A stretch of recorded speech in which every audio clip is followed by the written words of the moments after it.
Jonathan, welcome back to the Tochnyi stream, my friend.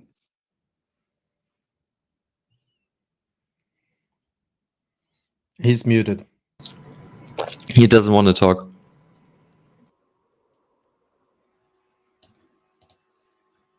Yeah, now we can hear you, Jonathan. All right. Can hear you clicking. It's great to be back. Hey, everyone. Hey, chat. Let's go around the room. I'm muted. Ah, you sure? No, not anymore. All right. It's great to be back.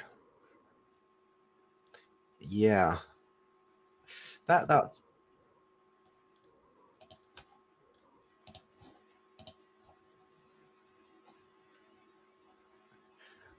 All right. How's everyone doing? I'm doing fine. How are you? I'm doing all right.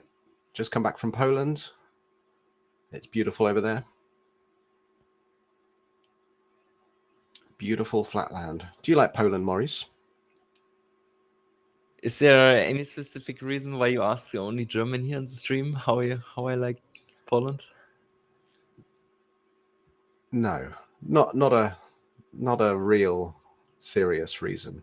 Okay, I once was in Poland, in Warsaw, or however you call it in English.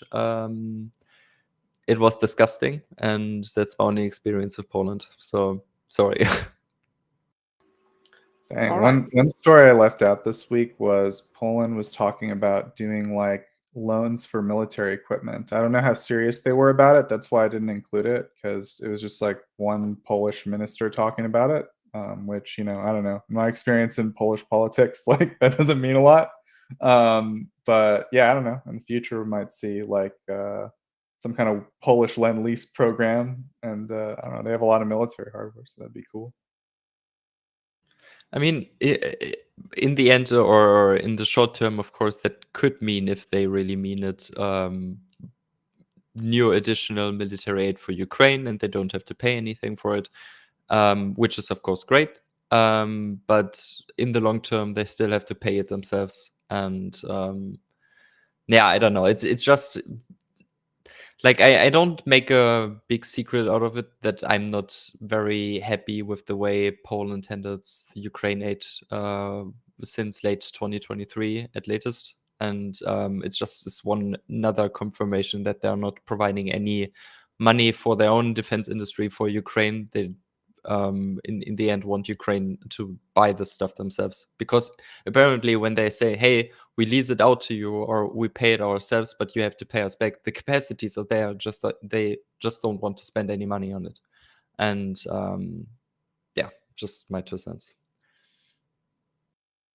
Yeah, no, I agree. Like, I think it would be much better if there are better ways to do it. But at the end of the day, I think like if the loan is on the table, I think Ukraine should take it. I'll put it that way. But I agree with you about like there are much better ways to do it, and it would be a wiser policy on everyone's part to do it the better ways.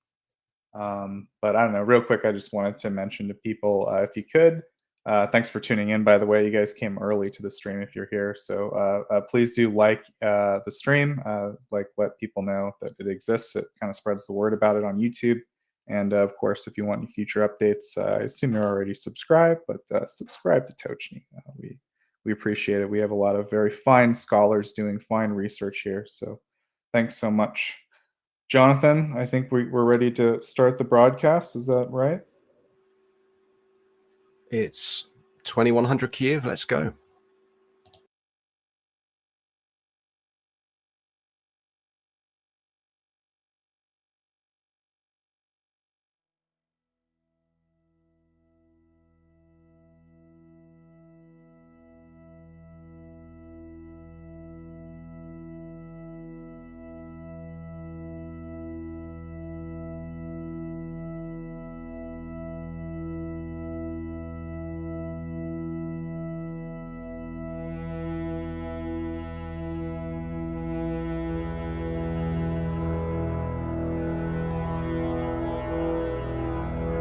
Всім добрий вечір.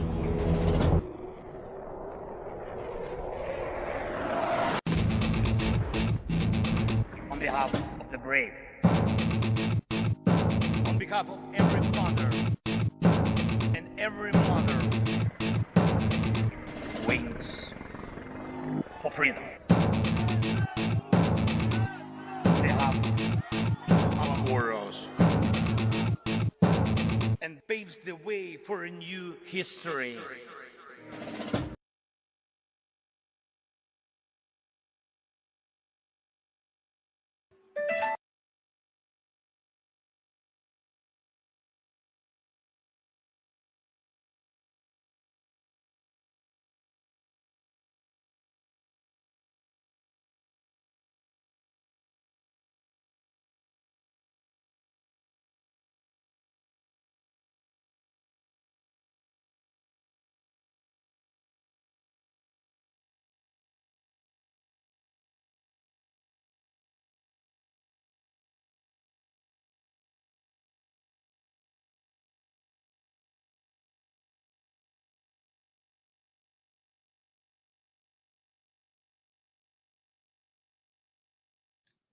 Well, since no one is doing the introduction, I'm going to just jump on it. If not, Jonathan is here.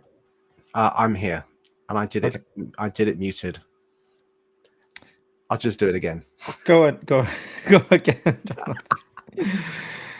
Welcome everybody, Doprovecha. It's it's day 983 of this full-scale invasion. It's a defining war of all our lifetimes, as we know. And we've got an enticing show for you this week. We've got Joseph with news and analysis. We've got Germinate Ukraine with his segment on the latest that Germany has been providing to Ukraine. And we've got the wonderful researcher that is Brandan here to talk about his latest article and his latest research on the Kherson drone attacks. So without much further ado, over to you, Joseph.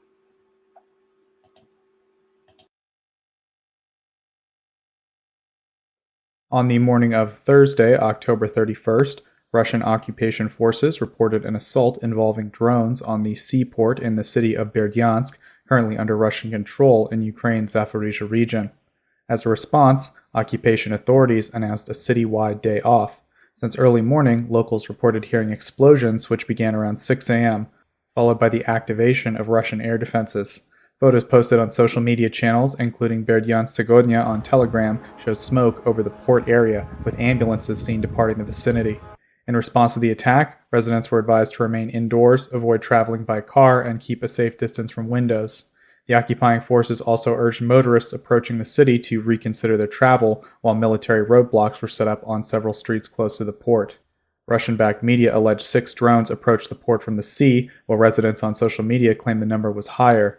As of 9 a.m., 3 individuals were reported injured, although the specific nature of the injuries and whether they are civilian or military hasn't been clarified. Ukraine's military intelligence agency, HUR, reported on November 2nd that Russia has equipped North Korean soldiers stationed near Ukraine's border with a range of infantry weapons.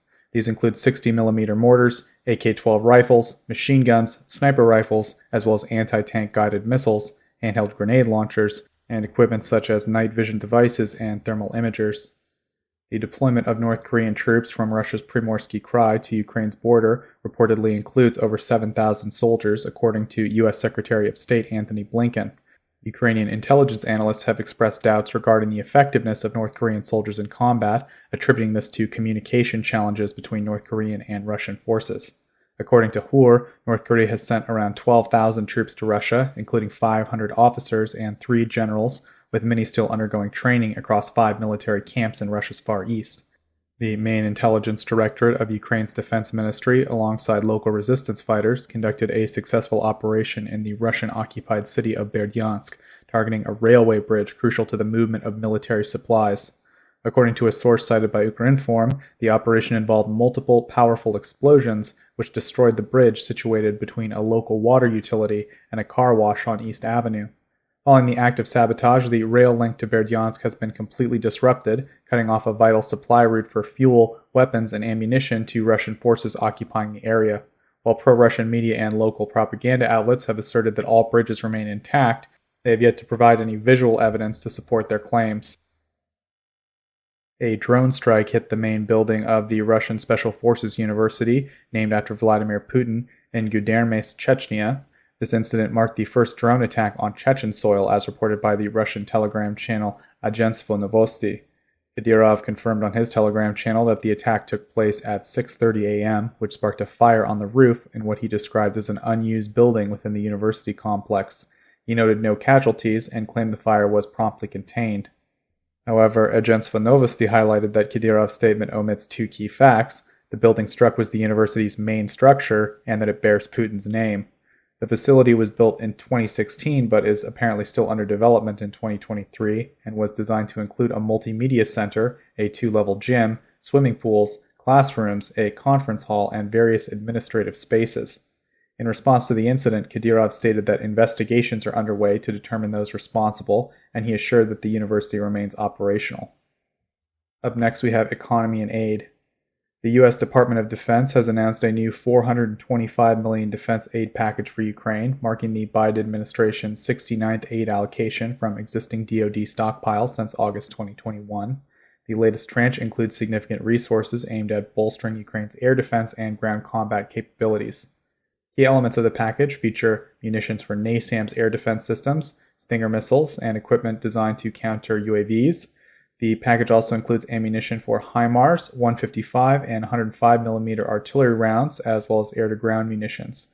Ukraine will also receive TOW missiles, Javelin, and AT-4 anti-tank systems, as well as many Stryker armored personnel carriers. At the Ukraine Northern Europe Summit on October 28th, the Norwegian Prime Minister announced a new €500 million aid package for Ukraine, with €350 million allocated specifically for military assistance. Following a briefing with Ukrainian President Volodymyr Zelensky on the frontline situation, the Prime Minister noted the severe impact of Russian attacks on civilians, especially vulnerable groups like women and children. The aid is part of Norway's Nansen program, which aims to provide military and civilian assistance designed for flexible allocation options to adapt to Ukraine's evolving needs. On October 28th, Sweden announced a €63 million package for Ukraine, focused on strengthening Ukraine's defense capabilities through direct support to its domestic arms industry and participating in multilateral military support initiatives. According to the Swedish government, the package allocates €20 million to bolster local defense industries, following the Danish-led model that facilitates the Ukrainian procurement of defense equipment. The remaining €43 million will be directed toward multinational initiatives aimed at rapid support. This will include support coalitions within the Ukraine Defense Contact Group, such as the Fighter Aircraft Coalition, the Maritime Security Coalition, and the Demining Coalition. The European Bank for Reconstruction and Development has committed to funding to modernize Ukraine's fleet of dual-voltage electric locomotives, enabling Ukrzaliznytsia, Ukraine's national railway company, to purchase 50 new electric locomotives. The commitment follows a recent meeting between officials from Ukraine's Ministry of Communities and Territories Development and the EBRD. According to the Deputy Minister, the EBRD support includes a €300 million loan, which will facilitate the acquisition of the 50 electric locomotives. A grant from the World Bank's Relink project, aimed at rehabilitating key logistics and connectivity infrastructure, will also fund the purchase of another 30 locomotives, adding up to around $190 million. The initiative is part of Ukraine's Single Project Portfolio, a framework designed to centralize and prioritize investment projects by pooling resources from international partners. Arvid Twerkner, EBRD's managing director for Ukraine and Moldova, emphasized the importance of the step-by-step coordination for each joint project to ensure effective implementation. The discussions also touched on agreements related to the procurement of loan guarantees, as well as financing for potential concession projects at Ukraine's Olvia and Chornomorsk ports. Japan has allocated approximately $3.08 billion as part of a larger $50 billion loan commitment from the G7 nations to support Ukraine.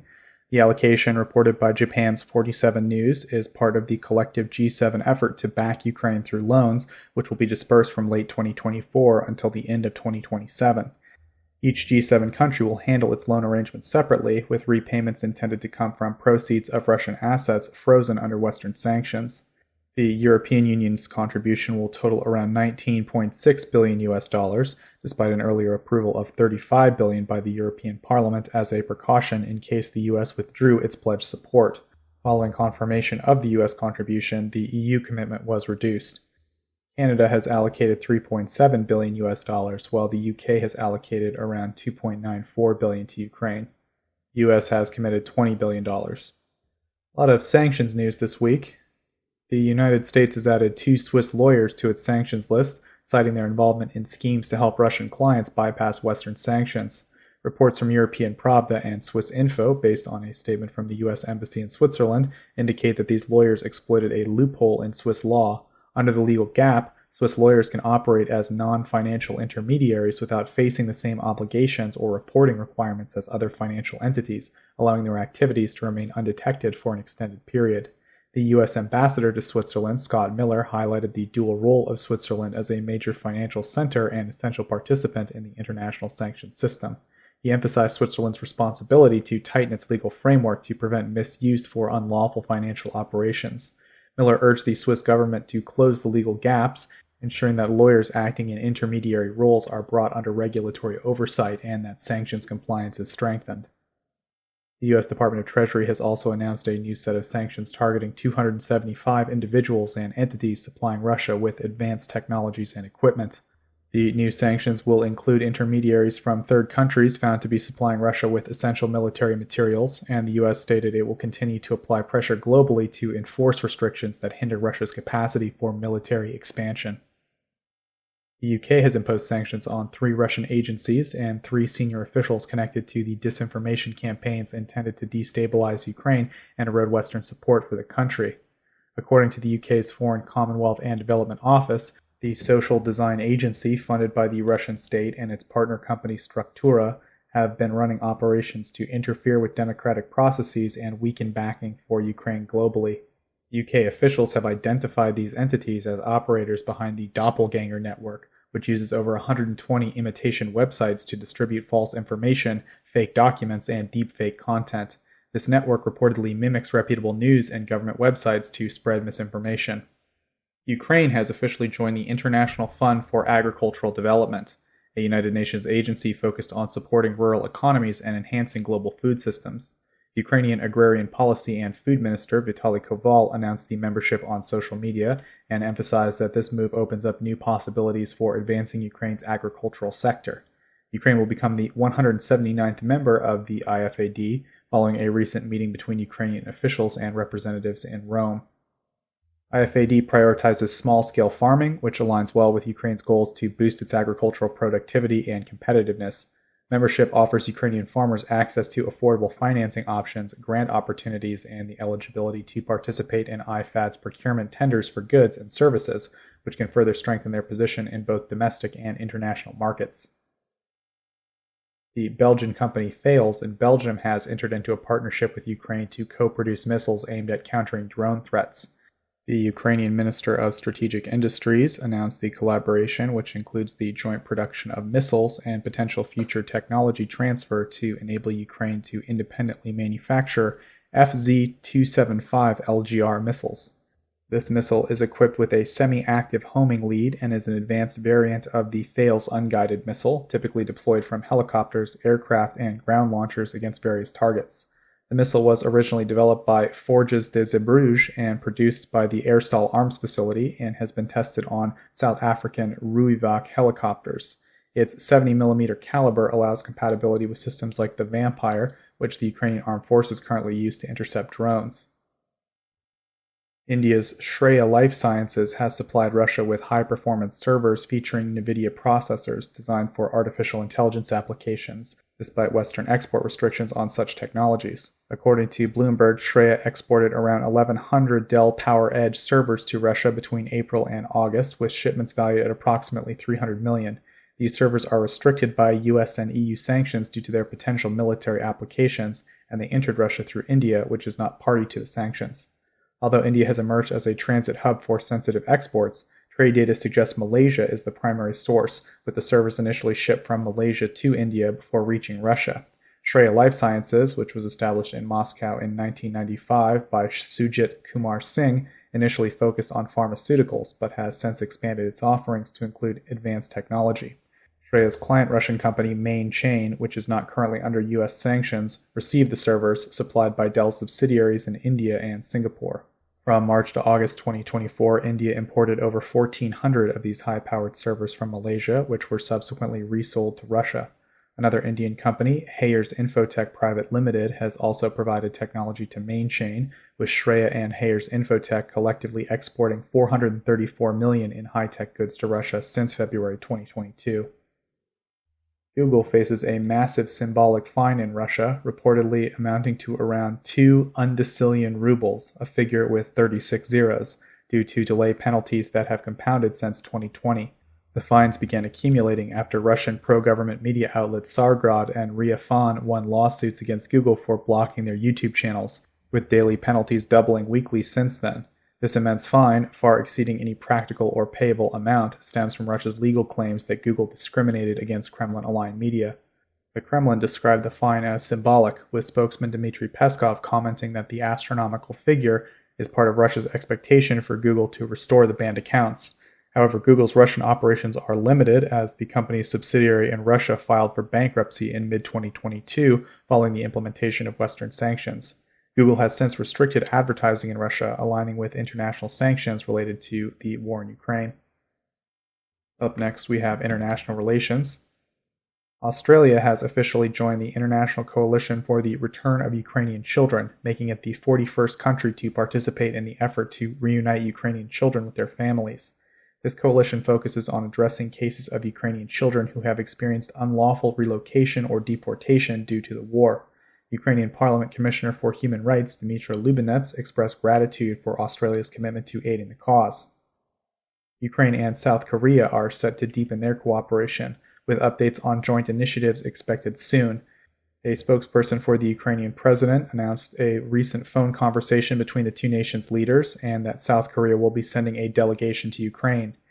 A Ukrainian delegation will travel to South Korea as well to discuss collaborative efforts, coordinate a response to shared security concerns, and explore avenues for expert support to strengthen Ukraine. Nikiforov, the spokesperson, indicated that details of this partnership could be revealed by the end of the week or shortly thereafter.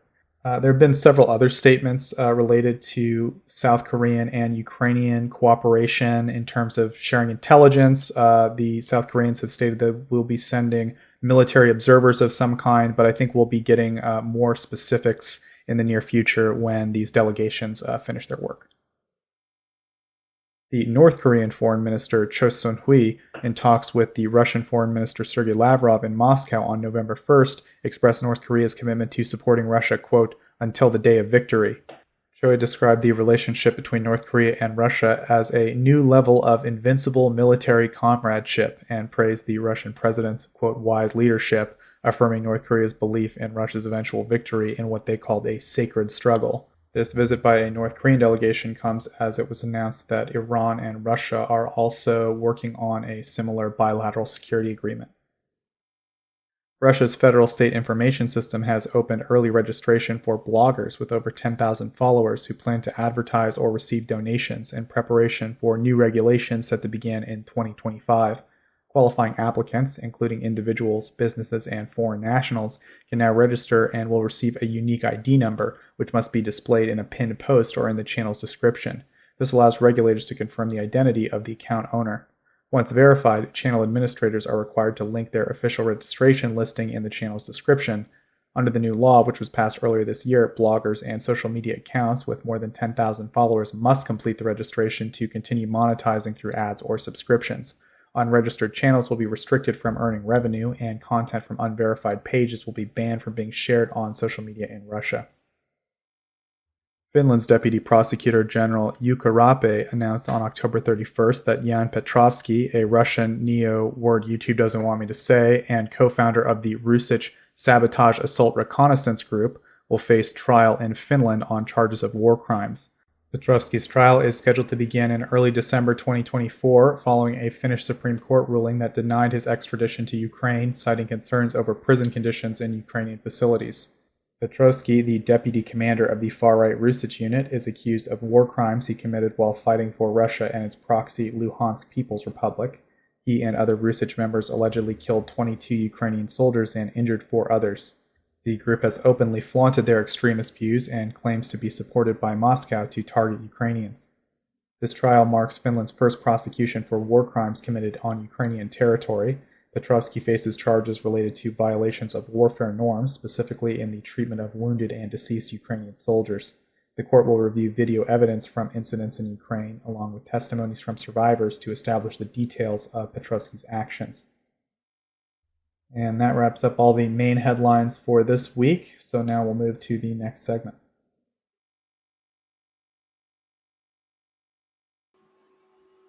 Okay, next up, we've got Germinates Ukraine with his weekly report. Yeah, that should be me. Hello, guys. As always, I will now present the most important news from Germany regarding Ukraine. Short segment, by the way, this week. We start with a newly concluded Ringtausch agreement between Germany and Croatia, which was signed on Monday.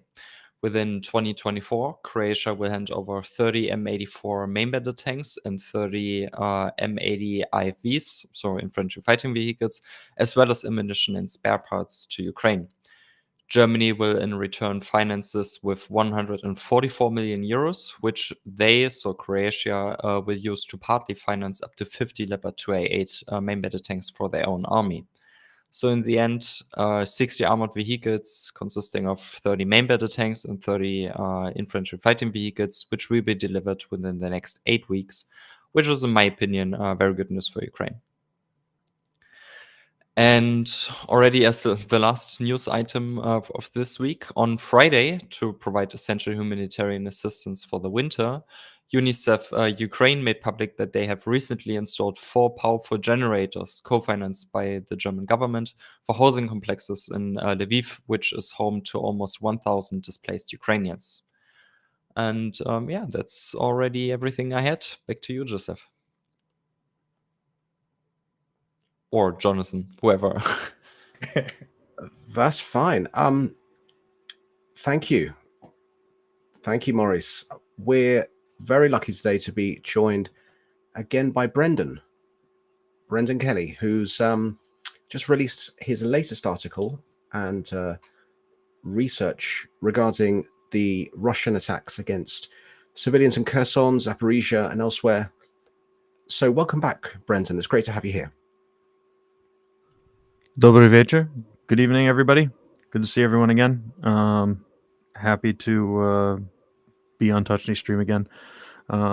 Wish the circumstances were better, but yeah, I'm here to answer some questions or to briefly talk about a little bit of what my most recent investigation has yielded in terms of some things about potentially you guys could ask things about new drone groups or sort of some characteristics about the attacks. There's a couple developments or some couple tactics that I didn't mention in my previous investigations that I took a look at here.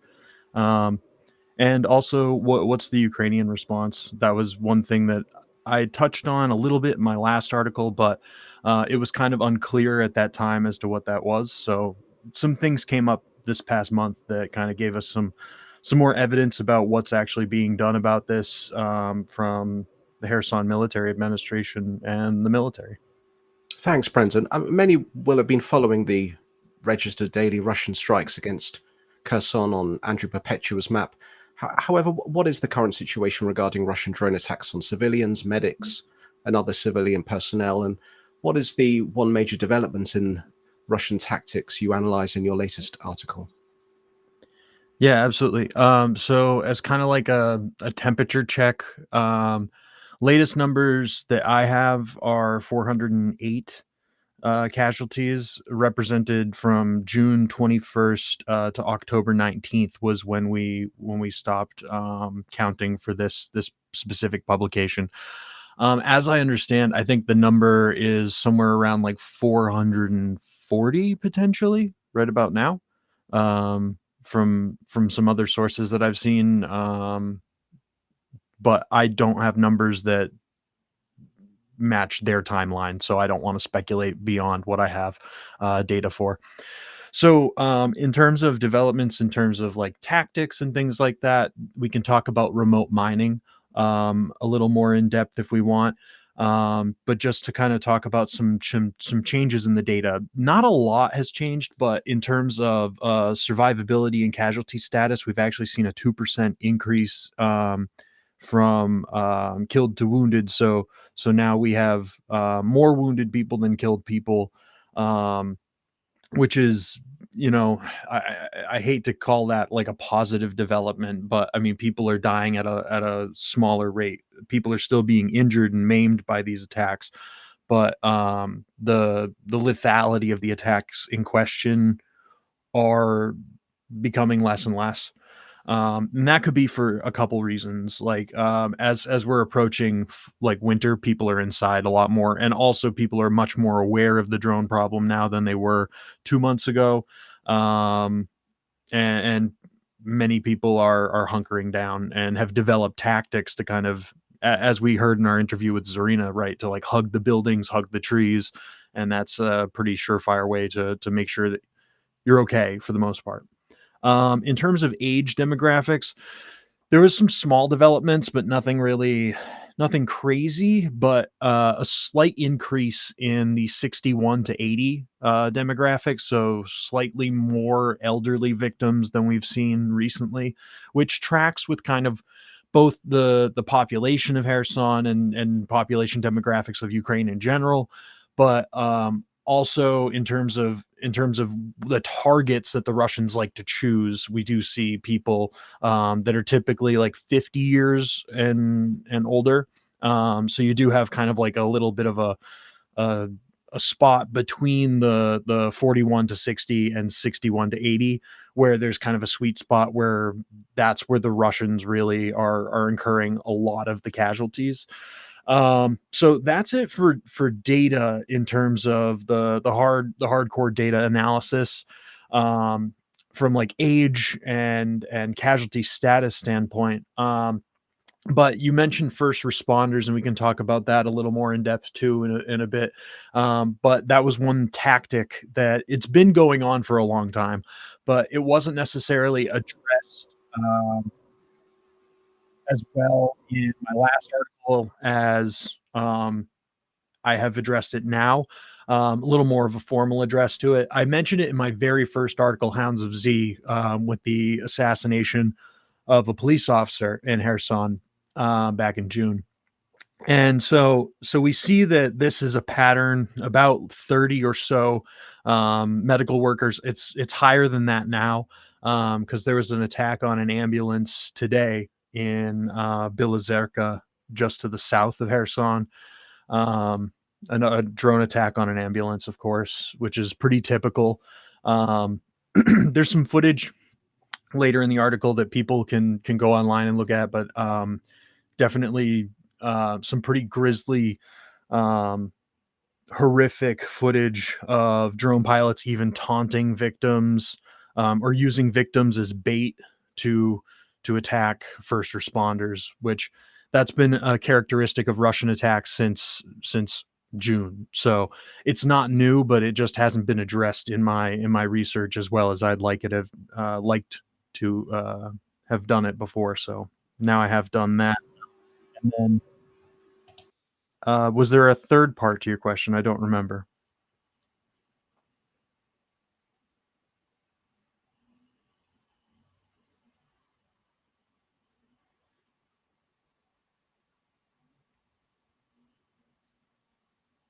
Jonathan? Oh, sorry, I was muted again. I was going to ask you, Brendan, what role does weather play in influencing the number of drone-related civilian casualties, and how was this? What did you observe in October in relation to this? Yeah, absolutely. Erlend, could you hover over the week to week graphic just above there? Thank you. That's awesome.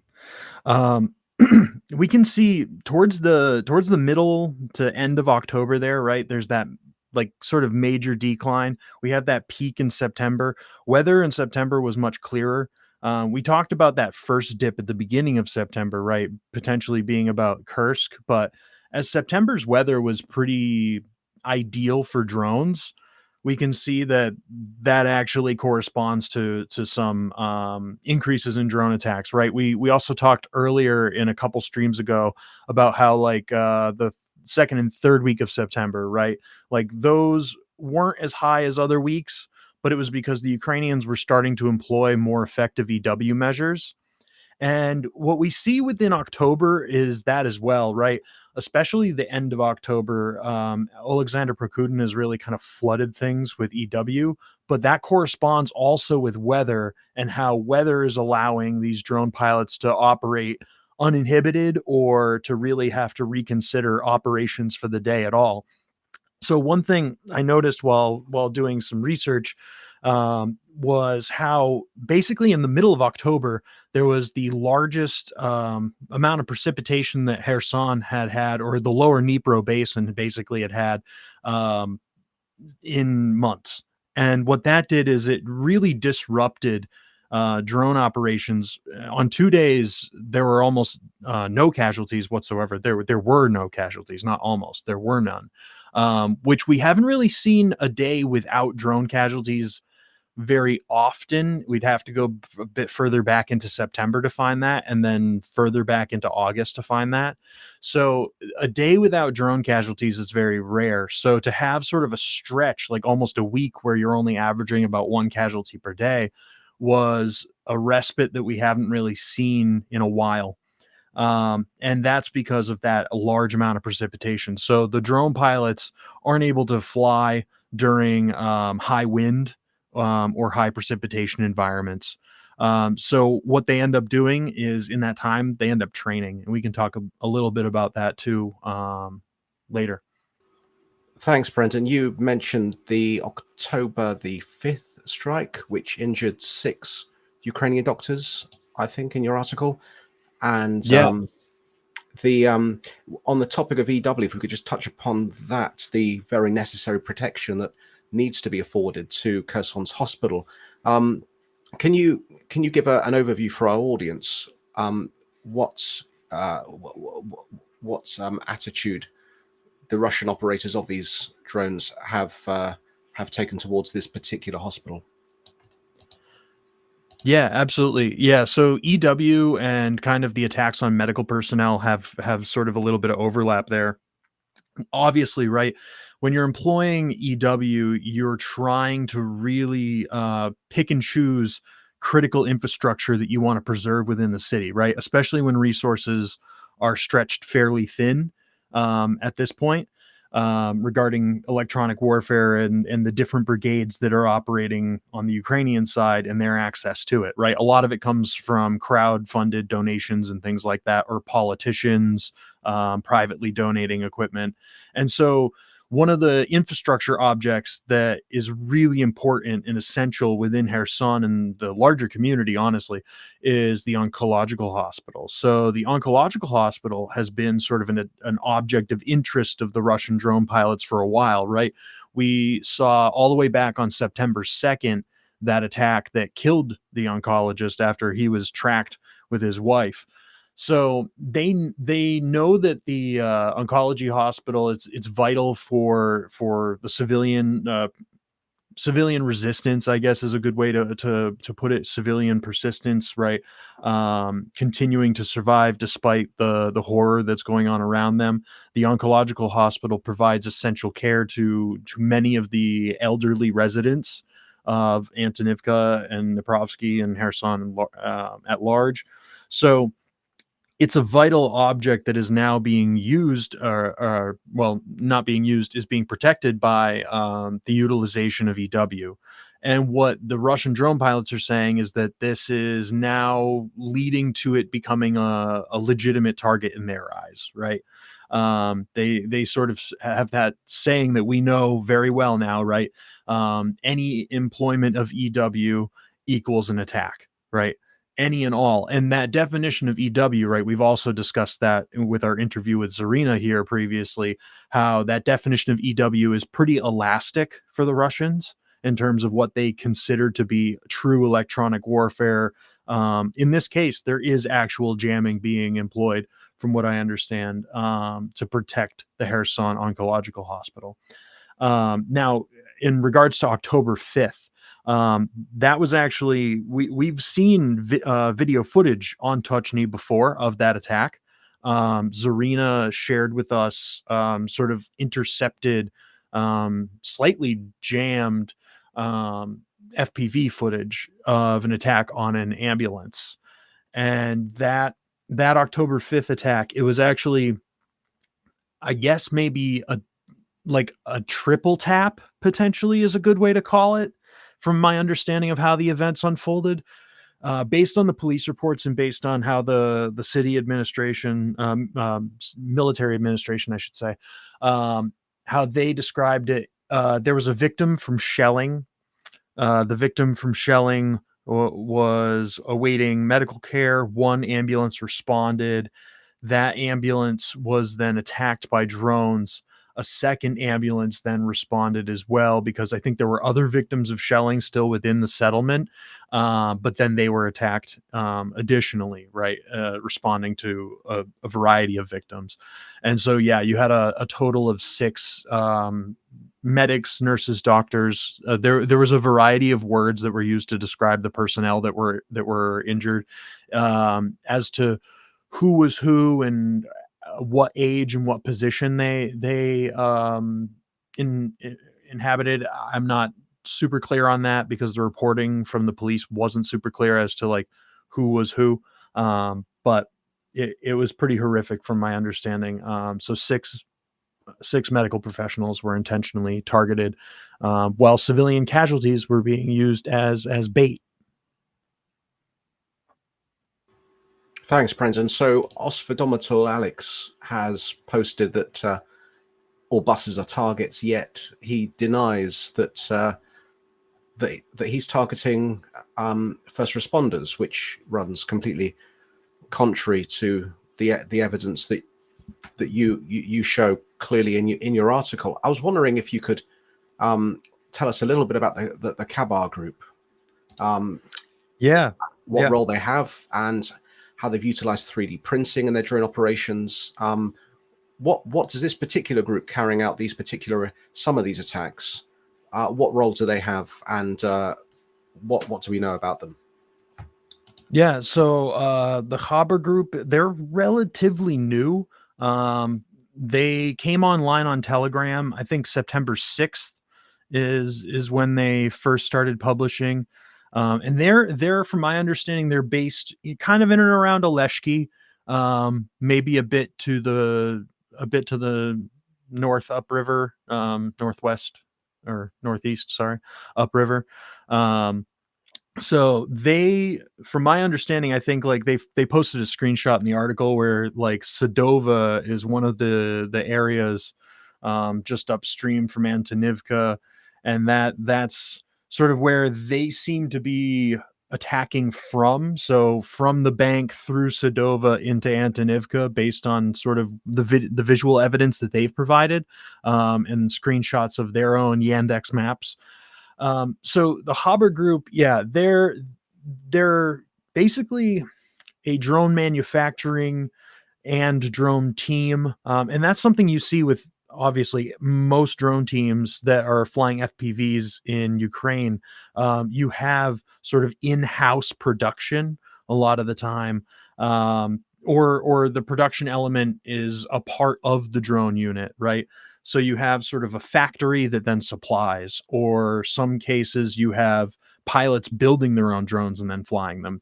And that's what's going on with Haber Group here. They have somewhere in the rear of their positions, they've got some sort of underground bunker factory, which is pretty typical of FPV units. Ukrainian units have these sorts of 3D printing factories where it's 5, 6, 7 3D printers, and they're printing a variety of things. They're printing various tails for munitions. Is a really popular product of these sort of 3D printing factories. Is they produce the tail for sort of improvised devices, and the Haber Group, they really are all about improvised explosive devices, or repurposing other kinds of explosives like anti-tank mines, for example, the PTM-1 liquid explosive. I think it's typically delivered through like a cluster munition, if I'm not mistaken.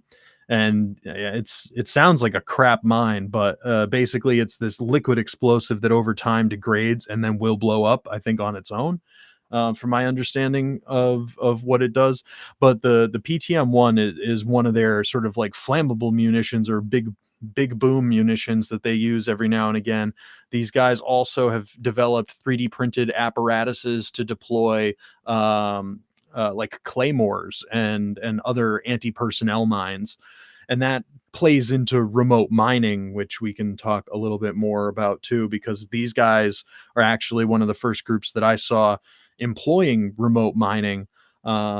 So this is their 3D printing factory here.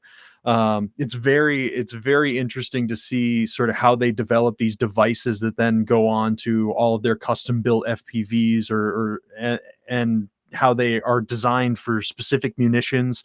So like if you look through the gallery in the article, you can see like there's munitions with ball bearings that have been repurposed from somewhere else and put into like plastic cans, and then screwed on to these tails here.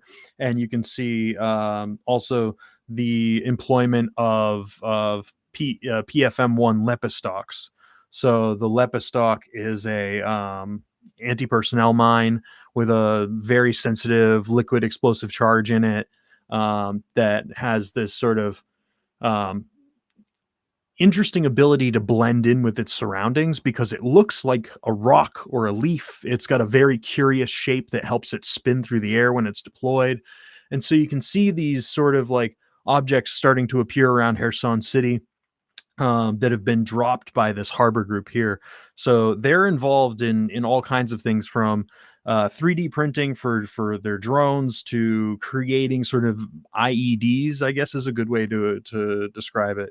Yeah, absolutely. That's the PFM1 Lepistocks right there. And some mine awareness posters that were posted by the Kherson military administration.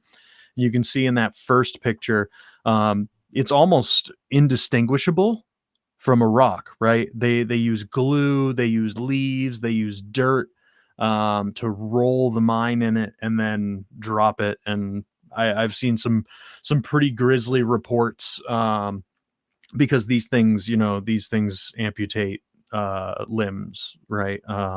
And do some pretty grisly damage to people's hands and feet when they're picking it up. So they're horrific, and employed by Haber Group. But it's not a new tactic. They've been doing kind of PFM1 drops for a while. I think I've seen evidence since the beginning of June at least, but I'm sure it stretches back further than that. Thanks, Brendan.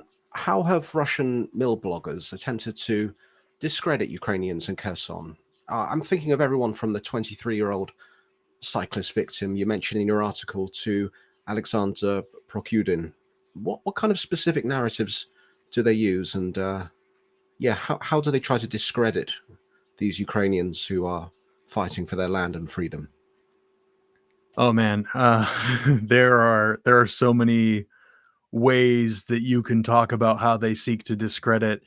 I mean, so some things that we've touched on before, but just for the audience to remember, right? Like, obviously, there's the use of sort of racism right off the bat, or in some cases, the use of sexism, where there's a female victim. You do see sort of like sexist language being employed within comments on videos or photos of victims. So, or videos of victims' testimony, like in the case of the 23-year-old girl, her Anastasia is her name. Her interview, right, was massively popular. Like, made it to United 24. It was featured, I think, also in the CNN article, as far as I'm aware. And her visibility, right, kind of turned her into a target for these groups. So not only was it like your typical scumbag like Osvidomitil Alex, who's out here throwing around racist rhetoric every single day on his Telegram channel, but you have some more seemingly legitimate, right? More, I don't know, some people have the perception of some of the mill bloggers as being less sort of racist and vitriolic as some of the others, right? But Moses came out of the woodwork and immediately tried to deny that the crime had happened, and tried to claim that actually she was a service member. Now, Anastasia is not a service member in the ZSU. And then taking that piece of the narrative, we saw Alex Osvodomatil a little bit later try and make up a story about how she was the daughter of a deceased soldier who was buried in the Antonivka cemetery, and then started levying sort of claims that they see her basically prostituting herself out under the bridge every so often, and that's why they attacked her, because she's giving aid to the enemy. So there's some pretty wild claims that they threw around without providing any evidence. The only evidence that they provided was a person who Anastasia identified as herself, and who has been identified as Anastasia by the Kherson Military Administration and other journalists that have reported on this, right? They posted that footage alone, essentially, and claimed that as evidence that she was doing what she was doing, and that therefore that licensed the attack on her. Now, she's a 23-year-old mother of two. She's not a service member. As to her father's service and status, that I don't know, but the underlying claims and logic of most of what the Russians do to discredit people is to undermine their character, and then to create stories that, again, right, like we see this as a larger tactic within the Russian information space. You want to manufacture doubt, right? You don't need to prove something is true. You don't need to prove something is false. You just need to put out enough information out there to obscure reality. And it's just obfuscation, obviously. And we've also seen like war crimes denial. There was an instance where I noticed a collaborationist channel that I've been following for a different investigation that I've been doing. I saw them post, I think it was on the 25th of October, maybe, a video that was trying to sort of claim, they call it Kherson film, right? Kherson cinema, sort of like the same thing that you get with the war crimes denial that goes on in other parts of the world, where they claim certain things are, this wood or that wood, right? It's kind of that same thing, kind of lampooning Hollywood and stuff like that. So what we saw here was a video of an actual person's car that was attacked and destroyed. And the video was posted on October 25th, and they levied the claim that they were creating these events themselves, that they were using Ukrainian drones to attack Ukrainian cars, to then essentially publish these videos to levy baseless claims against Russian forces. Now, I sent that video as soon as I saw the post and read the thing. I sent it to Gick and Andrew in the basement, in Andrew Perpetua's basement, and they had a battle to see who could figure it out first, because we all kind of recognized the car. When you watch enough of this footage on a daily basis, you start to kind of remember certain events and certain vehicles and things like that. There's certain like touch points within the footage that you're like, that jogs my memory. I remember that. So they immediately dug up a video from October 2nd, where the exact same car, and I was able to find 2 frames that actually prove that it's the same car, same footage. It's one of those things with Russian drone footage and sometimes Ukrainian drone footage, where it's someone with a cell phone taking a video of somebody else operating the drone. So you're getting like a video of a video of a video. So sometimes the quality isn't great, and that's actually useful for the Russians in many cases, right? Because it helps kind of obscure the information space a little bit further. So they claimed that they were like, how did they have this footage ahead of time before the attack took place? Well, yeah, they had the footage ahead of time because you posted this on October 25th and the attack took place on October 2nd. So this footage has been public for almost a month. So we were able to disprove that claim from a collaborationist channel. It's called Zdorowy Kherson, which means like healthy Kherson. So that's something that people can look into if they want, and to see how sort of the information space takes shape within Kherson using collaborationist channels that kind of pose as news channels. Now, in terms of Prokudin, we see Prokudin's response mainly focusing on delivering EW systems and adjacent apparatuses to enable that response. So basically, the rate of public donations that Prokudin was posting about regularly on Telegram or on Facebook, he posts the same thing on Facebook that he posts on Telegram. So if there are people that do not want to, excuse me, for understandable reasons, do not want to be on Telegram, they can see all of Prokudin's updates on Facebook.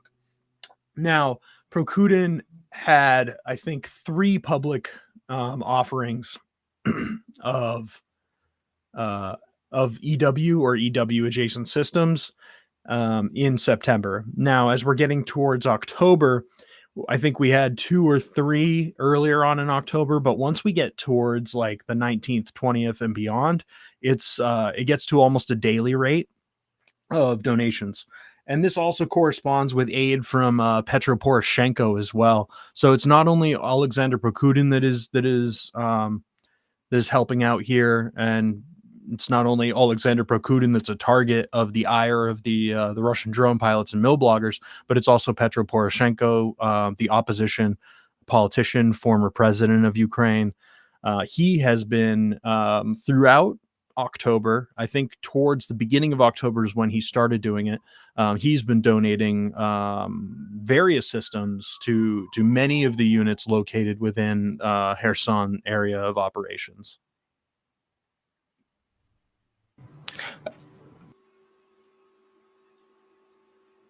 The way they portray Prokudin, Brendan, it's kind of similar in many sense to, in a few ways, to how they portray Zelensky. That he's a puppet. That he's many things, isn't he? According to, and I know you've got another article, coming out soon. So I don't want you to spill the beans on anything which is going to feature in that article. But you do mention at the bottom of this particular article the level of denial and disinformation which these Russian operators use against not just their Russian audience, but the fairly significant number of Ukrainians who do use Telegram as a news source and come across channels like Healthy Kherson and the channel Kherson Not Fake, which changed its name, I think you mentioned. So how do they portray Prokudin, and do you see any parallels to how they portray Zelensky? I don't want to dive too far into that. I want to pump the brakes on that because I'm still having some of that research verified by a third party disinformation expert. But we can talk more about Healthy Kherson. Kherson Non Fake, I don't want to talk about them at this time. But Healthy Kherson, we can talk a lot about them because they're very much one of the channels that actually, it's very interesting. In the last couple weeks, they've started to post drone footage, which is not in line with what they'd been doing before. Gick and I were talking about that in the basement a couple days ago, where he was like, I think they're sending drone footage to Zdorowy Kherson. And it's like, why? Why would you do that? That's not its core audience at all. Zdorowy Kherson is actually a very popular Telegram channel. Zdorowy Kherson is actually more popular than Alex Osvedomitel. I'm pretty sure Zdorowy Kherson has about like 100,000 subscribers. So it's an extensive disinformation operation coming out of that specific channel there. They do everything from undermine, threaten the administration, the Ukrainian administration, that is. Alexander Prokudin and his associates. Also, there's your typical Russian propaganda is featured on Healthy Kherson. Sometimes they try to report on shellings as though they're military government administration, but they don't do it very often or very effectively. A lot of the time, they're a mouthpiece for Vladimir Saldo, the occupational governor of Kherson. So Zdorowy Kherson it's basically a mouthpiece for the administration, the occupation administration, and it facilitates collaboration and disinformation operations at a wide scale. Thank you, Brendan. We really appreciate you taking the time to talk in detail about this fantastic research article here. Everyone, if you have any questions for Brendan, please stick them in the chat right now. He's here. The article is up. It's called Steel Leaves. Steel Leaves, the autumn brings yet more horrors in Kherson. So, yeah, please put your questions in the chat. I'll hand it over to the panel. Well, I don't have a question in particular. Just want to say thank you, of course, for your amazing research. I think it's very, very much needed. I think I already said that last time, but just want to say it again. And just a question, Brent, do you want to drink something? Because at one point you sounded like you especially need to drink something. So in the meantime, when the chat is putting in some questions, maybe take a glass of water. Oh yeah, no, I'm good now. Thank you for your Okay. You Yeah, could really hear it. You could really hear it. I was choking for a second, but we're good.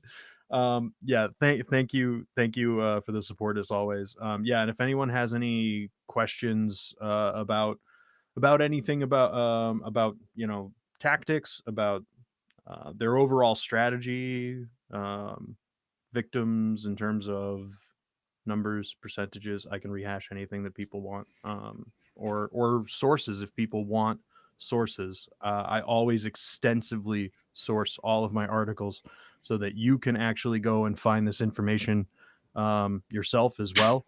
It's not obscured behind anything else, and it's always clear as to where I'm getting my information from. So thank you.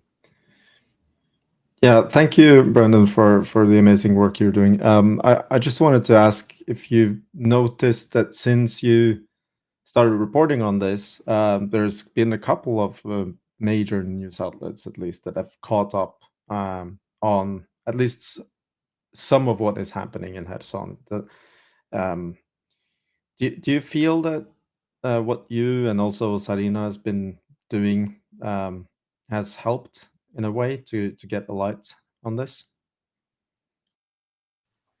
So I think obviously any visibility for this issue is really important for the people living in Kherson.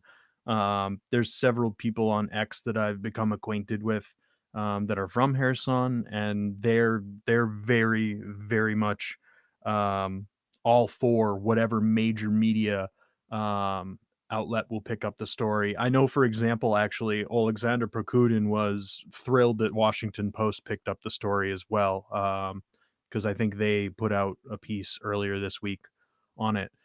I think some things do get missed. Obviously, at Tochnyi, we're doing things at a much more detailed level. In some of the language that I see used, I understand why more forceful language maybe isn't used. But for example, like one thing that kind of was, not, I won't say it's stupid, but something that took me aback was reaching out to the Russian military for comment. You don't need to. These guys post, like, the guys doing it tell you why they're doing it. You don't need to ask their superiors why they're doing it. I mean, you do in terms of like a formal presentation in court, but it's pretty obvious to me sort of what's going on here. Why reach out to the Russian military for a comment? They say exactly why they do what they do, and they show it, and they like it. So yeah, that part of it is a little frustrating for me. And then outlets that say they don't formally report on or investigate war crimes. being used as sources is interesting. Yeah, On that- I think that you definitely do much more credit than you got from these major news outlets. I'm pretty sure they've clicked into the article, and why they chose not to use any of the sources that you gave is kind of beyond my understanding. But it is what it is. These media houses have probably some other guidelines and stuff that we don't necessarily know of, but I wish we had more newspapers doing like Nettavisen did, where they basically just interviewed you and also drove more attention to the work that you've been doing. Because if someone reads the BBC article, they're not given any indication for where they can look for updates on this, and that's kind of the missing part, in my opinion. Yeah, absolutely. I personally felt that article, and I'll say this. I think the use of some sources over other sources um, negates your ability to look at a lot of the evidence, because if you're relying on one source so much to collect all of the information for you, and they say that they don't even report on war crimes formally, then you're probably not going to get the correct or the most correct depiction of events, right? So one source that I think should be looked at by all of these organizations is Osvidomitel Alex, and I have yet to see sort of that name dropped. And I can understand why, right? You don't want to embolden necessarily the criminal and give him infamy, but in another way, I think like he is the center piece of the drone operations and um, the ability to release footage is pretty much all done through him. Some of the other channels release things separately, but more often than not, they choose to post simultaneously with a post from him. So I think to leave out him as sort of the centerpiece of the investigation misses the point in some cases. I know there are some organizations that I am in contact with that are looking at him very specifically, and I think they're on the trail of really doing some groundbreaking work, and maybe actually figuring out who this Osvidomitel Alex guy maybe even is, and some of his friends and associates and other members of those drone groups. So I think there is a way to do it right, um, but it's hard. It's hard, and you don't want to embolden a war criminal potentially. Yeah, I think that's kind of where I wanted to go. They might have some guidelines which is difficult for them, but at the same time, uh, sometimes it's too important, right, to not leave out. And I think in this case, Hospital Alex is one of those absolutely bizarre figures that is being left out of the general reporting on the war in Ukraine. There are other examples as well, but I think we probably, yeah, there's been a couple of examples where these figures have been mentioned by mainstream media, but very few. Yeah, I think a good example is the founder of Rusish, or Rosish, however you want to pronounce it, earlier today in Joseph's newsfeed, right? Like, we're talking about him. We know who he is, right? I think Osvidomitel Alex maybe belongs in the same conversation in terms of the content that he posts, and also sort of the fundraising apparatus that goes on behind it is pretty extensive, and effective for these drone pilots. They actually got 2 or 3 drones today. He had said through various fundraisings. So yeah, I think we need to be having those conversations about who is this guy. We need to be talking about his name, in the same context that we're talking about other sort of known extremists, known war criminals, or suspected war criminals, I should say. We need to be talking about him in the same context for sure.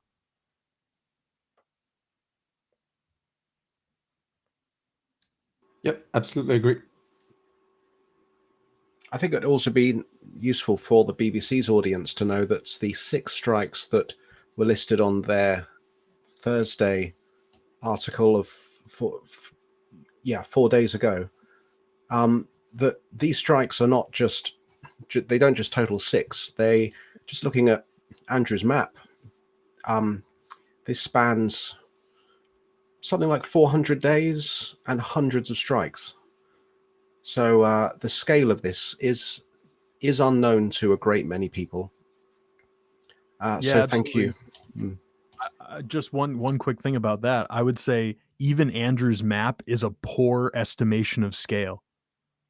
Because like with these are news stories, right? And the videos that we get out, we don't get a video of every single drone attack that happens in Kherson, right?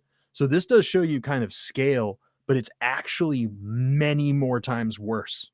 Many more times worse. We're talking about like 2,000 to 3,000 drone drop attacks a month. So it's like extensive, the amount of attacks that are actually happening. It's actually a very small portion of attacks that actually cause casualties. But it's still a major problem, right? So the scale is, I think, unfathomable, really. Like the map would be unreadable if we were to actually see this in all of its true scale, one for one. It would be insane.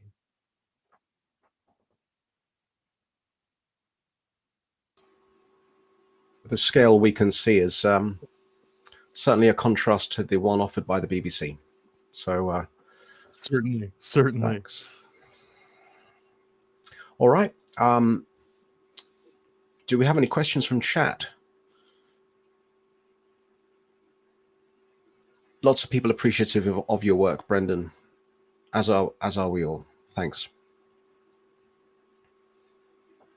Thank you so much. Appreciate you guys having me on. So there's one question. So I think you need to clarify what you didn't want to. If you can abstain from answering, but also Buga is asking, why would a news network have a policy not to report on war crimes? Bizarre. Yeah. Okay. I was not referring to a news network there. I was referring to a analytical agency. Is that a think tank? What do we want to call them? Yeah, think tank. Yeah, a think tank that I won't refer to by name. And I just wanna mention that although it seems bizarre to some people, but it's not uncommon, or let's say it has happened that certain media have certain policies, whatever you call it, which doesn't make a lot of sense. One example would be that a lot of German media, for example, don't write a lot of stuff about Germany and Ukraine, since even though they are German media, but they immediately write about other countries. So, for example, Germany at one point pledged a new not pledged a new package, delivered a new package, made the delivery public, at least, right?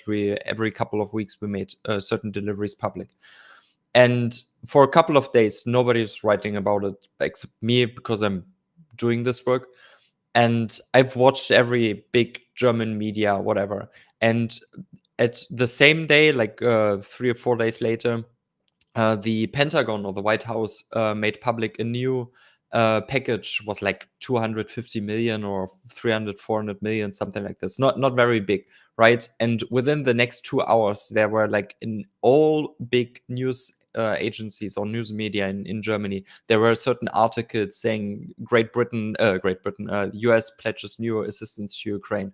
And this happens a lot when it comes to German assistance of Ukraine, where you don't see any articles in German media whatsoever. And then some small media comes like 3 or 4 weeks after and saying secret deliveries, blah, blah, blah.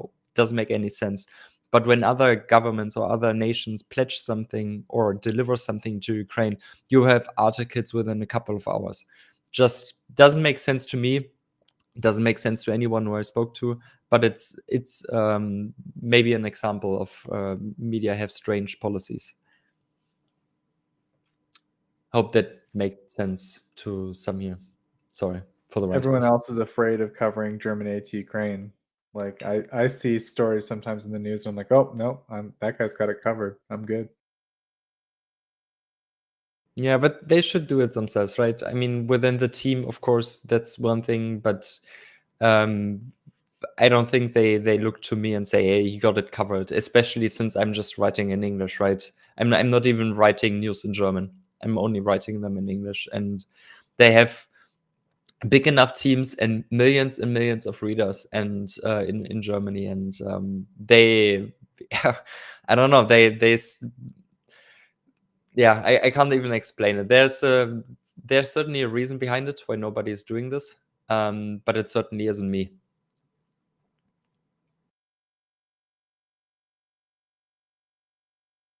Chad, if you got any more general questions, I think we're ready to maybe open it up to just general Q&A.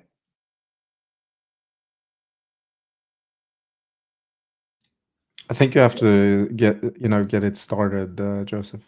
Yeah. Well, yeah, I had a question for Colby about this 10% business. So yeah, Colby, I think it was in the news this week that 10% of the new aid to Ukraine, or I guess the aid for the year, I think was the term used, something like that. I'm sure you'll get into the specifics. Has actually been delivered. In other words, like the U.S. has delivered substantially less than what has been promised. I think was kind of the best simplification I could come up with. So I was just wondering, Colby, if you could explain the details of that and like what the meaning of it and kind of if it matters and that kind of thing. So yeah, I'll turn it over to you. Sure. So, yeah, I see Erlend's got the clip running. So Zelensky was speaking in Ukrainian to some foreign media, collection of foreign media. I think it was mostly. He was from speaking Scandin- in English actually, but the Oh, was he? Oh, okay. the subtitles are in Ukrainian. Oh, okay. So he was speaking in English. Okay. Yeah. So he was speaking about aid and from the United States, what had been delivered to Ukraine, and basically what he said, or as I understand it, and Zelensky, obviously his English is not perfect, so maybe I'm misunderstanding what he was trying to convey. But what I gather he was trying to say is that 10% of the total value of equipment, 10% of what the let me restart. So the April supplemental that the United States Congress passed authorized $7.8 billion in new drawdown authority. And my understanding of what Zelensky was saying is that 10% of that amount, only 10% of that amount, has been actually delivered to Ukraine.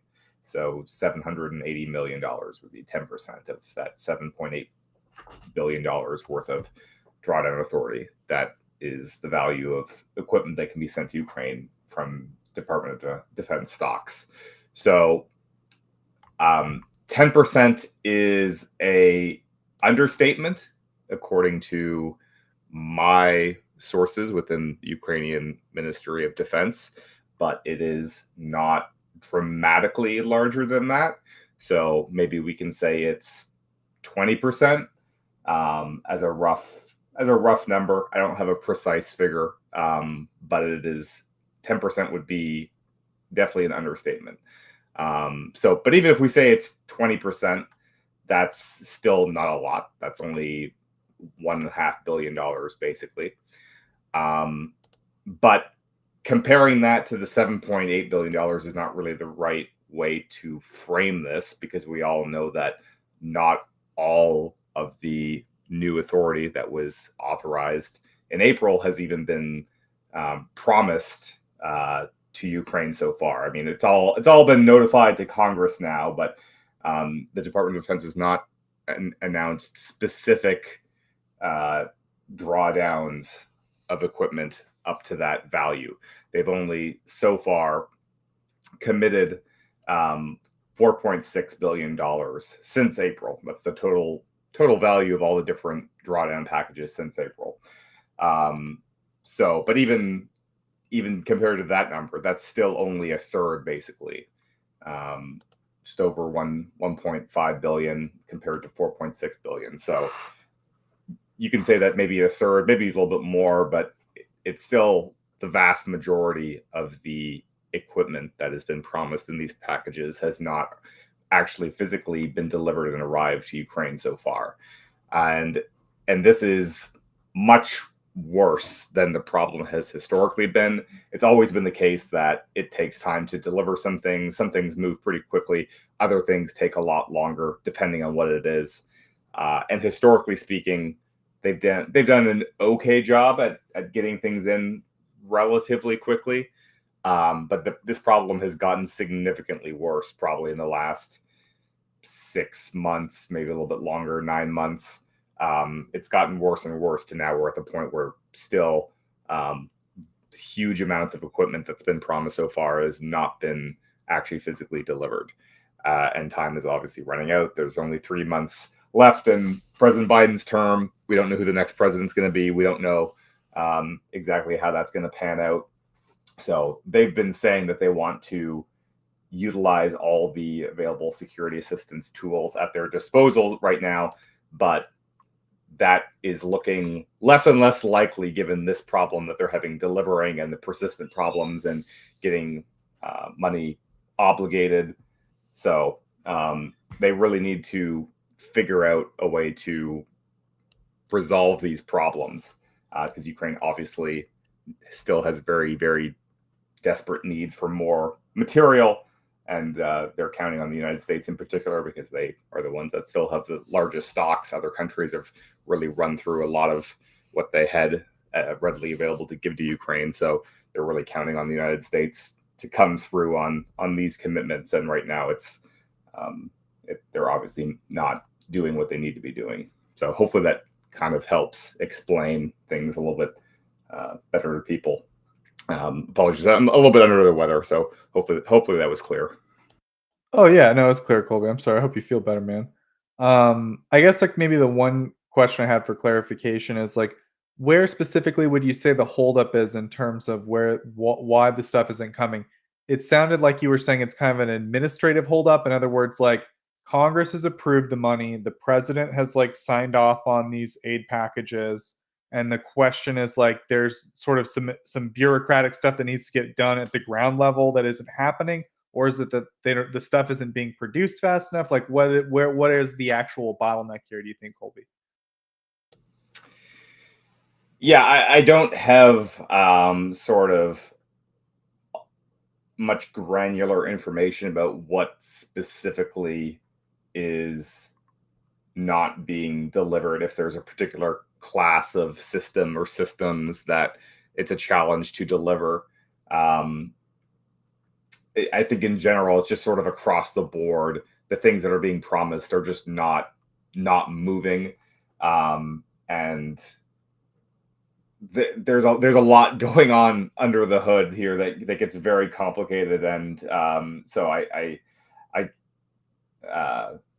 can't provide too many details really because it's all very, very complicated, and this is all part of the eventual at some point in time drawdowns part 2 100 tweet long thread that'll come hopefully at some point in time to shed some more light on all the details around this topic. But there's a lot of administrative, yeah, you could say it's. I mean, I think Zelensky used the term bureaucratic or in logistics. I mean, because as you said, the decisions have all been made. I mean, the authorities there, the president's signing off on the drawdowns, but when it comes to actually deliver the things that they're saying we're going to provide, it's taking a lot longer than it has in the past. Part of that is definitely that just physical stocks of certain weapon systems are very much depleted. That is true. There are a lot of different classes of weapons where the inventories available to the United States are substantially lower because production to replace all those stocks is not caught up as fast as it needs to, although it has risen for across the board. So that's definitely one factor that's impacting this.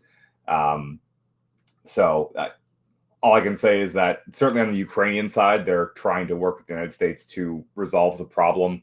The United States government has always maintained that they're working on this around the clock and expending every effort to ensure that everything gets there as soon as possible. I was more confident in that being true, a year ago than I am today. The more the more I'm told from the Ukrainian side, the worse things look about really just what is being done on the American side. And I think that in terms of the soldiers who are responsible for moving things, the American personnel that are tasked with this, providing all sorts of different assistance to their Ukrainian counterparts with training and telemaintenance and all that. I think all those people are for the most part doing their best and trying to do good, but certainly, in terms of administration and just the bureaucracy of the Department of Defense, sort of at the middle management level, this is always a problem in any large organization where you just have too many cooks in the kitchen, and it just slows down processes and makes things inefficient, and you get people that are disinterested, and that all kind of contributes to sort of a breakdown in the process. So I wish I could provide more fulsome explanation, but I think that's all I can say for now. Yeah, no, I think it was a good explanation. I think administrative is the short answer, but I think you provided a decent explanation of why there's a long answer and we don't want to get into it. So Thierry asks, is one of the bottlenecks the refit issue? Because I remember, I don't know, maybe a month ago, Colby, we were talking about refitting old equipment. The U.S. has a lot of stockpiles of equipment, but it needs to be refit in order to be in active service.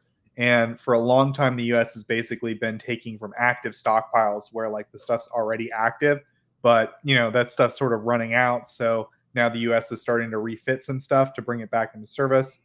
So is that part of the issue? Is doing that?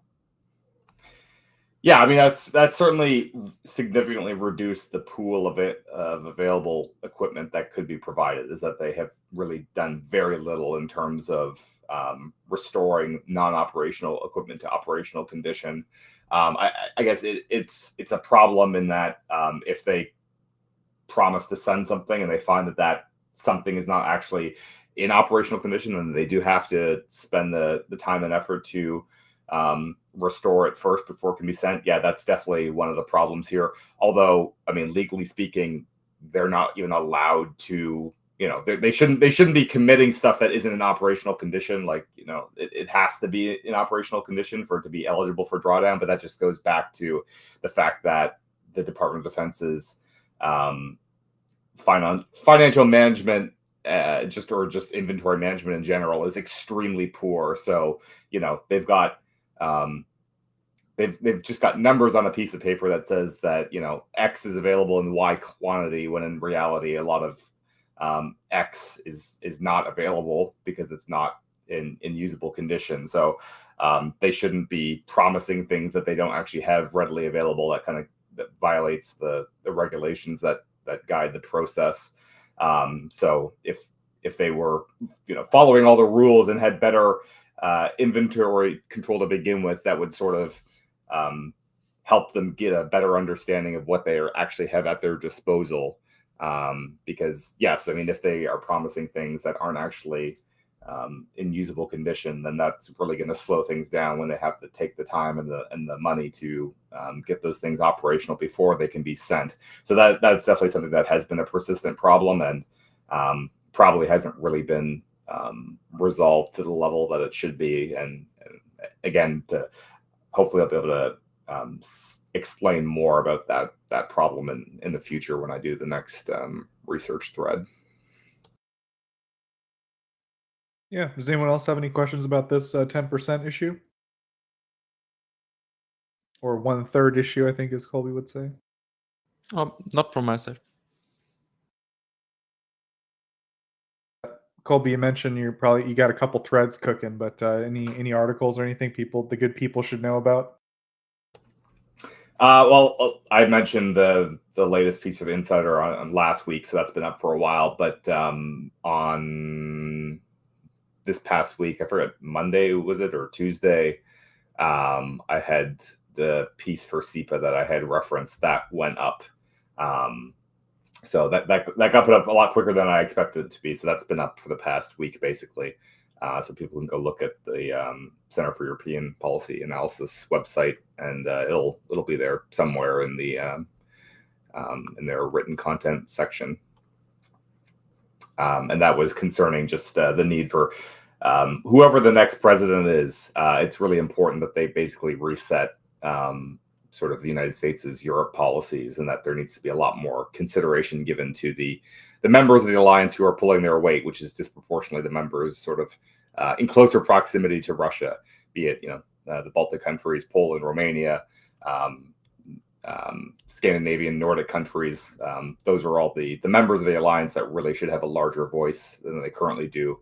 And it's been one of the main problems of the past 4 years. It's just been the obsession that that the Biden administration has with just essentially the Germans and other Western European countries have a very outsized voice and influence in the alliance, which when it comes to the question of how NATO is going to approach Russia, I think that is just deeply unproductive.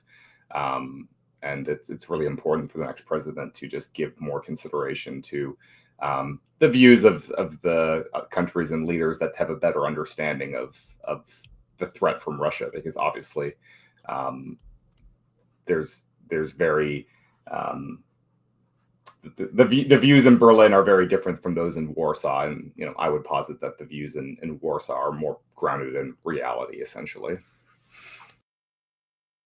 I say the EU should just vote to put Denmark just in charge of the whole thing, and then France just has to do what Denmark says about the Ukraine stuff, and Germany does, and then if anyone has any disputes, it goes to the Netherlands. The Netherlands resolves any disputes, and I think that Europe could probably get this done if Denmark and the Netherlands were put in charge. But otherwise, I don't know. I'm worried.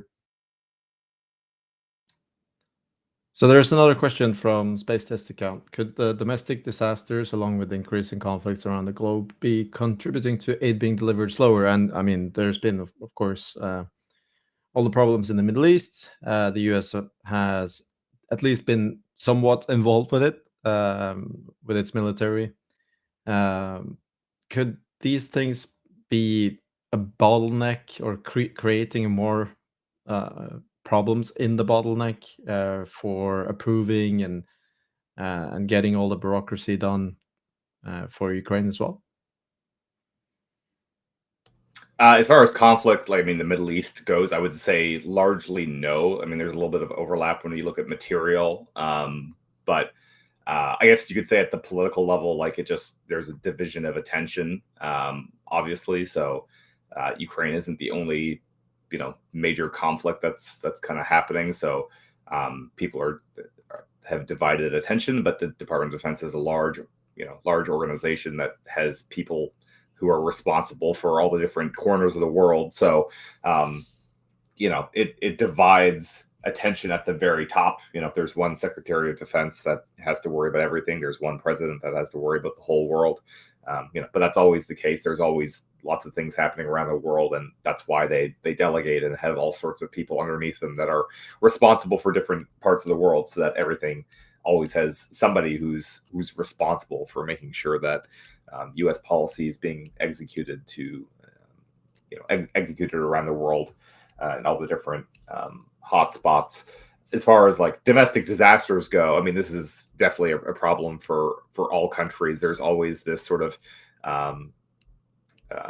debate, a sort of zero-sum argument that foreign aid detracts from what countries can do domestically, which I suppose it's true to some degree when you talk about just the actual dollars that governments have available in their budgets. But when we're talking about hardware, for example, the United States giving a piece of military equipment is not a zero-sum game, because it's like sending a tank to Ukraine. Well, what's a tank going to do to help like disaster relief? Obviously, not really anything. So it's kind of a zero-sum game in that sense. But certainly, it's always been a salient issue or argument for many voters that we need to take care of our own country first. There's this sentiment expressed in basically all countries. The United States, Germany, Spain, obviously is one country that's having their own issues with natural disaster as of late. So certainly that's sort of a political problem that always exists, and it can have an impact. But as far as the United States is concerned, I would say that it's not really relevant at all in that specific case. But each country is different, and I think it has the potential of having the most impact just when you have elections, and if parties who want to run on the issue that we're going to stop foreign assistance and focus on our own problems at home, like that's when that becomes a bigger issue is during elections. And if those parties gain power or gain more power, in the case of Europe where you usually have coalitions, that could have downstream impacts on Ukraine, obviously. Yep. So Kelley has a couple of questions. What can South Korea meaningfully offer to Ukraine, either directly or indirectly? And do you think South Korea will change its position? I know Joseph has a lot of feelings about this question. I mean, personally, I have very little faith that we're going to see meaningful policy change from the South Koreans. I'd love to be proven wrong about that, but as it stands, I am not at all optimistic that we're going to see anything happen on that. Obviously, South Korea has the ability to provide a lot of assistance, either directly or indirectly. Directly would be good, but even if they can assist indirectly, that would still be very useful if they're willing to send ammunition to the United States and sort of backfill for them, so that the United States can free up more of their own stock. That doing more arrangements like that, which have already happened, that would be very useful. But I'm not confident that we're going to see any big changes or big movements on that right now. But again, I really do hope I'm wrong, but I'm not holding my breath on that. I'm not counting on that. I'm not counting on that to happen, and Ukraine definitely shouldn't be counting on that to happen either. It shouldn't factor into their planning that they're going to suddenly get a big infusion of new ammunition or equipment or anything else from South Korea, because I don't see any indication that any imminent change is on the horizon quite yet. Yep. I agree with Colby. What's been your take on this, Joseph? So you can. Well, I don't know. I remember like on air one time, like me and Maurice were answering questions. I don't like way before any of this started. I just said like South Korea definitely needs to be more assertive with North Korea, or they're gonna like lose all deterrence in terms of like North Korea is getting a lot out of this deal. That's, to me, that's the issue. Or like, why is it in South Korea's interest to deter North Korea from doing this? Number one, they get a bunch of stuff from Russia. It looks like they're getting nuclear technology in this case, and probably money. And they need money. That's like a big thing for them, like gold or other types of cash reserves. And then they're also getting combat experience. They're learning about what drones are and what they do. They're learning how to counter electronic warfare signals. Like, I don't know. They're getting a lot of probably vital combat experience in a theater that will I think influence their thinking in terms of if they ever initiate hostilities with South Korea. So if I were South Korea, I think it would be in their best interest as a country to like restore some form of deterrence with North Korea, where North Korea has been very isolated for the past like 20 years, right? Like even Russia and China haven't really lent too much of a helping hand. And for North Korea to now have this close of a relationship with Russia, that sort of in my opinion, like set South Korean policy towards North Korea back like 2 decades. So if they want to restore any kind of management of this situation, in my opinion, like they should do something significant here. But I think Colby's right that It doesn't seem like the attitude of the Korean on the street, and it's to some extent logical that like things happening over in eastern Ukraine, what does that have to do with me, right? In Seoul or wherever. So like it is what it is, but I'm certainly frustrated. If I were a South Korean who is trying to think about the big picture here and like what it all means, I think I would be pretty frustrated. But oh well. I'm an American and I'm frustrated, with that stuff too. So it's not. I don't know. Every country I think should be doing more, but obviously, I think South Korea has they have skin in the game here, and I think that if they think they don't, they're deluding themselves, like clearly. Yeah, I mean, the potential of North Korea getting transferred new technology, for instance, guidance systems, missile technology of any kind, air defense technology of any kind from Russia is not good news for South Korea. And I think, I don't remember who said it, but there's been a couple of big outlets reporting that there's pretty high confidence from Western intelligence agencies that the Russians are transferring nuclear related capabilities. So as a South Korean, I would be very worried about that. Yeah, I would just add that, I mean, everything I've seen from the South Korean government indicates to me that, they do in fact understand that they do have skin in the game, and that this does have a very significant impact on their security. And this is really evidenced by the fact that they have gone to pretty good lengths to provide as much intelligence as they can, quite publicly, quite candidly, about what the North Koreans are up to. We've gotten pretty good information out of their government, both the Ministry of Defense and sort of like the national security team at the executive level have been pretty forthcoming with a lot of different information. So I think they get it, but I think that the fundamental problem is that the South Korean public is just deeply disinterested in the war and don't think that it does impact them. So the government seems to kind of be at odds with the people. I mean, every poll that I've seen reference shows that like it providing help to Ukraine just polls extremely poorly in South Korea. The people just are against it or are very ambivalent about it. Don't see the purpose. So the government is kind of between a rock and a hard place on that, where they kind of understand the stakes, but don't really want to stick their necks out and do something that is unpopular.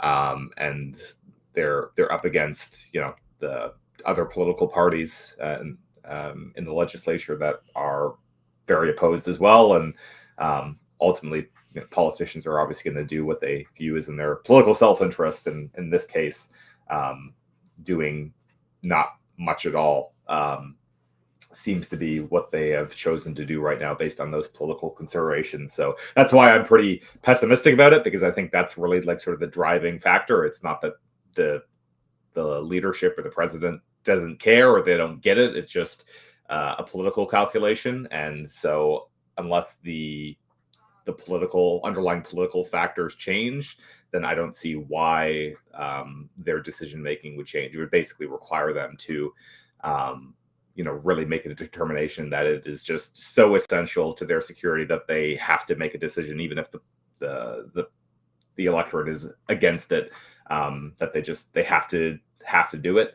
And they've kind of spoken about red lines. What would it take for them to kind of change their policy? But so far, I don't see any indication that they're kind of moving towards making a favorable decision on that question so far. But again, things could change. Because they have spoken about sort of what would be a red line. So perhaps we'll get to a point where the Russians and the South Koreans or the Russians and the North Koreans do something that is just a bridge too far for them, and they decide that they have to make a policy change.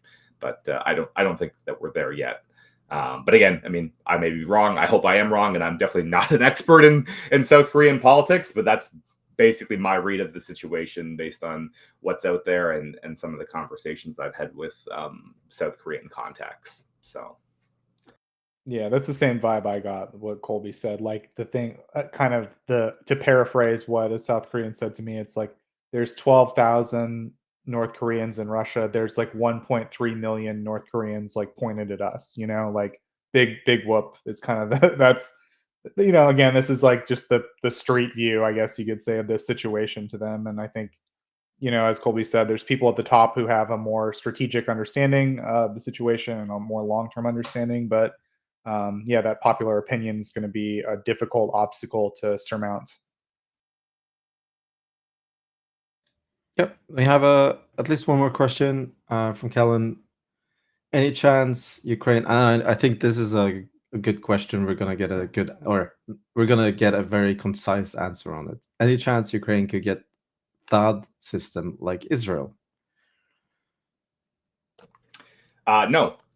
And just to be clear, Israel is not being given a THAAD system. The United States Army is operating a THAAD system in Israel. And President Biden has made it very clear that he's not going to send American personnel into Ukraine. So no, there will not be any U.S. personnel traveling to Ukraine to operate a THAAD system. There will be no THAAD system. There will be no THAAD system given to Ukraine. A THAAD system would really not help Ukraine very much anyway. It's not optimized for the threats that Ukraine is facing. So it would be of very limited utility. It doesn't address any of the low-flying cruise missiles that Russia's using. It's only really going to be capable of intercepting Iskander, Kinzhal, maybe S-300 if those missiles are flying on quite a high trajectory. And certainly with Iskander, Kinzhal, Russia's going to be able to fly those in a much more depressed trajectory and probably just fly below THAAD's engagement floor because it doesn't have an engagement floor. It cannot intercept very low flying targets. So it just would not be very useful to Ukraine at all. The United States only has 7 operational batteries with an 8th in delivery coming online in the next year. So it's not an asset that they can afford to part with, especially since it wouldn't help Ukraine really anyway.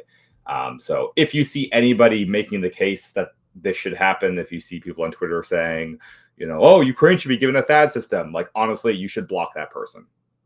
Please block them. That is not somebody that is worth following. They're not providing you anything of value. So I hope that we can just put that to bed finally, because it's a very stupid conversation that is still playing out for some reason. I think it's basically that people see air defense system capable of intercepting ballistic missiles, and automatically, yeah, Ukraine should get that. But it's a little bit more complicated than that.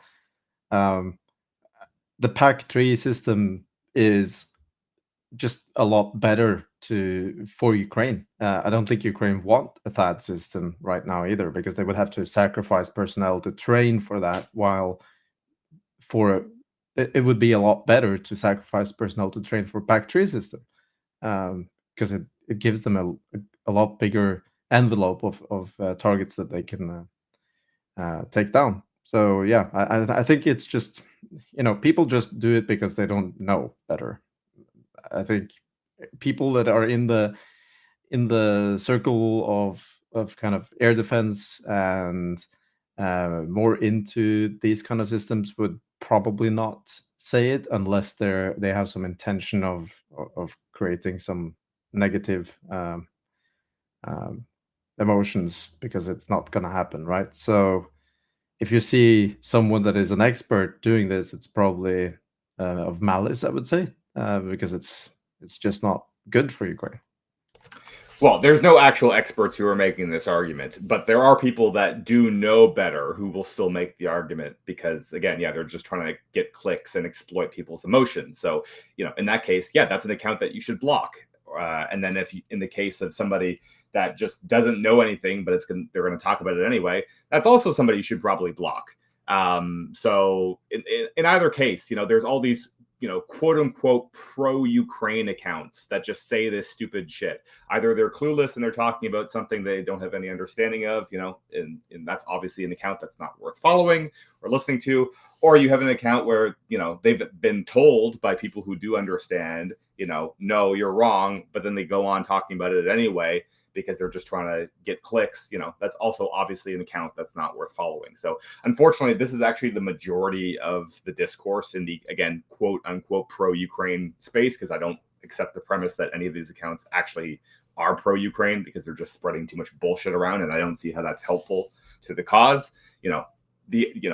Consumers of information are our dear audience, and we have, if you're here listening to us, obviously you're, in the good camp because you clearly like good information. But there's just so many of these bad accounts out there that they dominate the information space, and it's hard to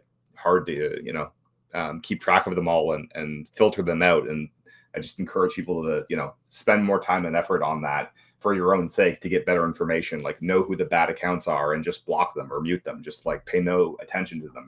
They're not worth your time, because they don't provide good quality information, and they're just polluting the discourse. Yeah, just mentioning, you should definitely mute them instead of blocking them, since X is going to implement a new blocking, let's call it feature or update in the next days, as far as I know. And then blocking isn't going shit anymore. That's true. I mean, you would have to mute them to not see their content if that change does go through. I remain skeptical that that's going to happen, because I think that Twitter is going to get delisted from the app stores if they actually proceed with that. But we'll see what ends up happening there. They actually made a separate tweet about this, Colby, like yesterday or so. I had it in my timeline that they are going to implement it. So it's not like the old news. They actually tweeted about it yesterday or so. Yeah. So the information space is incredibly chaotic, and it's been so for the entire duration of the full-scale invasion. And in many ways, I see this as a big accomplishment of the Russian PSYOPs operations. And unfortunately, there's a bunch of accounts or people behind those accounts that are exploiting the chaos. The reason for why they do it, their motivation, is probably separate from case to case. But there are certainly individuals who are just farming followers and trying to monetize their accounts as well. And that's problematic, because people listen to way too many sources of information that should not get as much attention. Twitter or X could have easily fixed this issue, but they chose not to. So I guess we have to be all consumers of information, which puts a lot more attention to all these various issues to filter. And we need to help people that we know or in our following to learn how to filter, because it's certainly a lot more complicated than it was not too long ago.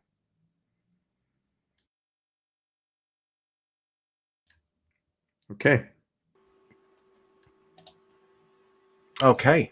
Thank you for tuning in again to Tochnyi. Please follow us on X as well as YouTube, and our posts on our website, which is, of course, tochnyi.info, where you can see the latest work from our team. Thank you to all our panelists this week. We will be back again at the same time, 2100 Kyiv next week, where we hope to find you all well. Because that tree of liberty, when it begins to take root and when it is protected by its friends, it is a tree of rapid growth. Slava Ukraini. Heroям слава. Slava.